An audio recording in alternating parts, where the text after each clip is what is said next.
Here I have TOSCIDO M863, and today I'm going to show you how to block number on this device.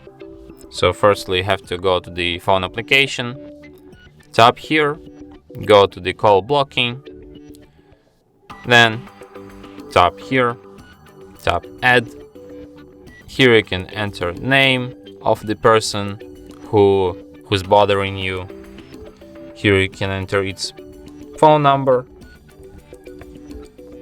You can also select if you want to block messages or calls, or end messages and calls, and tap OK.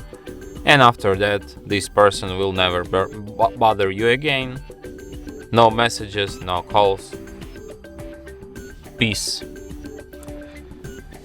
And that's it. Thanks for watching.